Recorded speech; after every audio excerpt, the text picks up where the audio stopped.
One quiet detail from practice just delivered the first jolt of energy. Justin Herbert's protection could get its most valuable piece back right as the roster enters decision time, when every call gets ruthless. But the expected return of a star is only the beginning. A market opportunity is emerging, an undrafted rookie is kicking down the door, and a backfield injury could change the entire 53-man roster equation. Bolt fam, get ready. Today we're measuring who is ready to take the field and who Los Angeles needs to pursue before another team beats them to it. Subscribe now and step into the fight. If Jim Harbaugh meant it when he said every starter but two would see snaps against the Rams, then the image this fanbase wanted is finally here. Rashawn Slater back in game action for the first time since the 2024 playoffs. It could be one play, it could be five, it could be a short series. To me, the number matters less than the message. Herbert's blind side is getting its owner back just as the interior has lost Tyler Biadasz and become far more vulnerable. Slater did not reappear just to handle individual drills and disappear before the heavy work. This week, his movement showed no obvious limitation. He exploded out of his stance at full speed and even took 11-on-11 reps. That does not give anyone permission to declare every physical concern gone. It does show his return has reached a far more serious stage than controlled running off to the side. His body was placed back inside a real football play, with reaction, contact, and responsibility.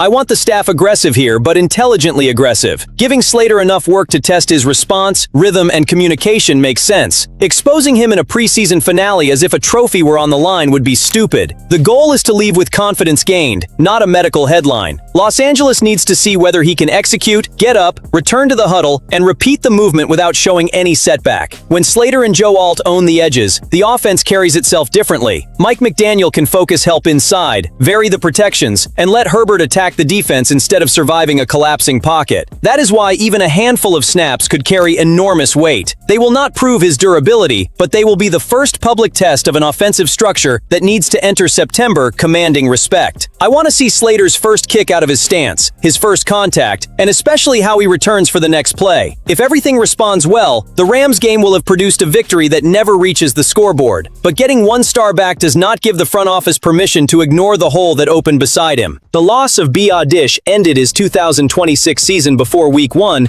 and pushed Jake Slaughter, a second-round pick, directly into command at center. Harbaugh trusts the rookie, and I want to see him get the chance to grow too. But confidence does not mean entering a 17-game season betting that he stays healthy and no other emergency hits the interior. That is not courage, that is roster negligence. That is why one possibility beginning to circulate demands attention. Sedrick Van Pran-Granger of the Buffalo Bills. The 24-year-old lineman, standing 1.93 meters and weighing roughly 143 kilograms, went in the 5th round of the 2024 draft after a strong career at Georgia. He has not received a major opportunity to start in the NFL, but he showed potential in limited action, especially in pass protection. This is not about prying an established star from Buffalo. It is about identifying a young player trapped in a crowded room before the market wakes up. But Bolt fam, here is where the story gets interesting. Buffalo kept Connor McGovern, added veteran Lloyd Cushenberry, and still has Austin Corbett's interior experience. When the Bills finalize their roster, there may not be a role for everyone. The franchise has shown during previous final cutdowns that it will turn surplus offensive line talent into draft capital. If Van Pran-Granger reaches that territory, Los Angeles has to ask the price. A late-round pick would be a defensible cost for youth and developmental upside at a position that lost its starter for the year. The move would not disrespect Slaughter or tear down Harbaugh's decision. The rookie would remain the starter.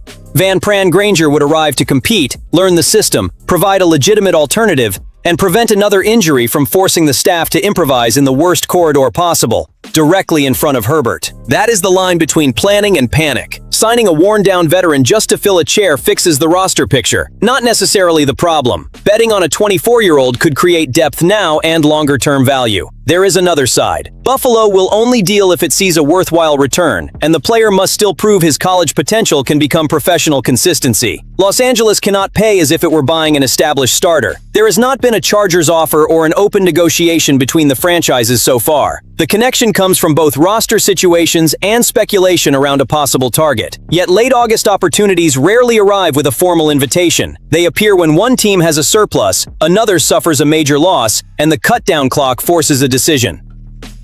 So make the call, Joe Hortiz. Find out how Buffalo values him and set a hard limit. If the price lands in late-round territory, attack. Herbert has paid too high a price behind fragile protection for this front office to watch a possible solution cross the market without competing. Slater deserves trust. The season deserves insurance. Both ideas can fit on the same offensive line. While the market offers an outside route, Jacob Spomer is trying to erase that need from within. The undrafted center entered camp without a promised spot, without major investment protecting his name, and with Josh Kaltenberger fighting for the same space. The injury to Biadasz opened a lane, and Spomer did something worth more than any August speech. He played well when called upon.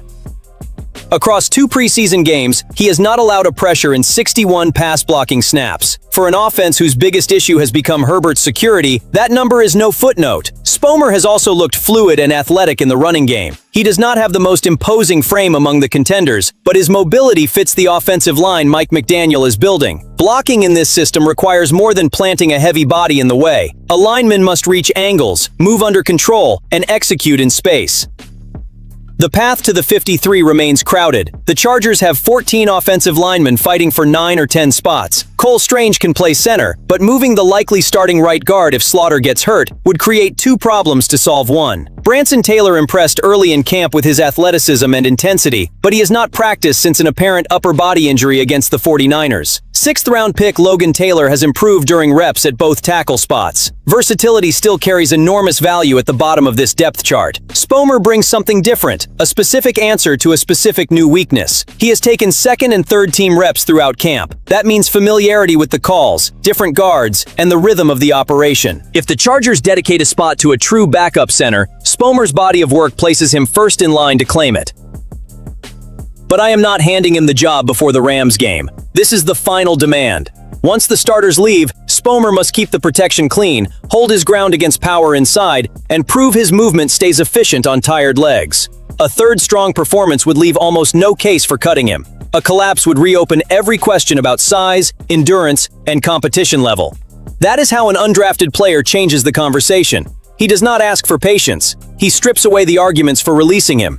Los Angeles needs to reward production, especially when it appears exactly where the roster was exposed.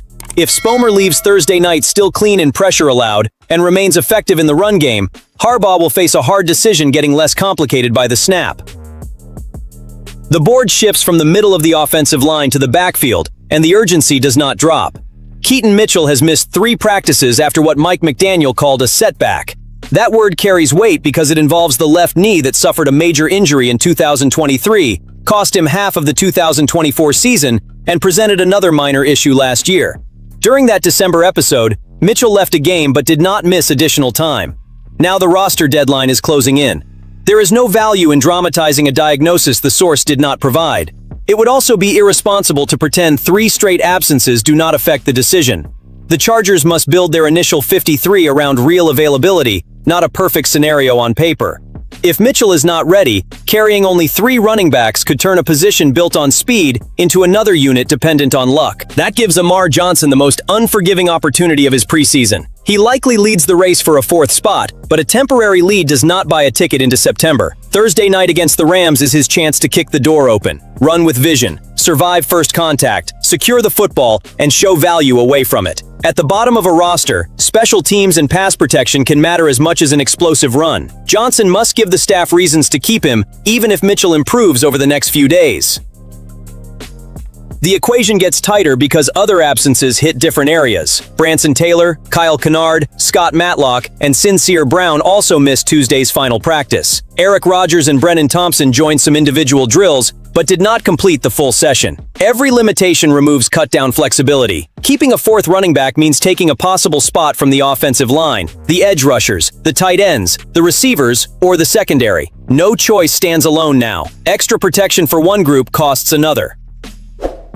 I want the staff evaluating this aggressively, not emotionally. If Johnson proves he can contribute immediately, the Chargers cannot hide him behind hope that Mitchell returns quickly. Keep 4 backs and force the rest of the roster to justify every seat. If Johnson produces only as a runner against backups, with no value in other phases, the team may need that spot for a unit taking heavier damage. The uniform belongs to whoever solves the most problems on Sunday. When healthy, Mitchell brings acceleration that changes the shape of a defense. Protecting that element matters. But the plan cannot require a knee with a difficult history to answer every week without another issue. A fourth spot would be football insurance, not a verdict against Mitchell. Johnson has one night to turn that insurance policy into an indispensable player.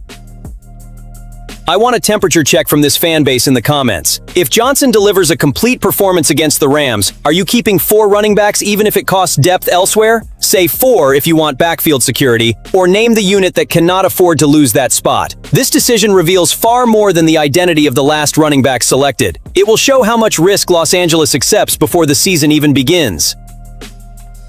The Chargers have reached their final test with 4 different demands and 1 obligation. Stop leaving Herbert's fate to luck. Slater needs to leave healthy. Hortiz has to investigate the price for Van Pran-Granger. Spomer must turn production into a roster spot. Johnson has earned the chance to change the backfield equation.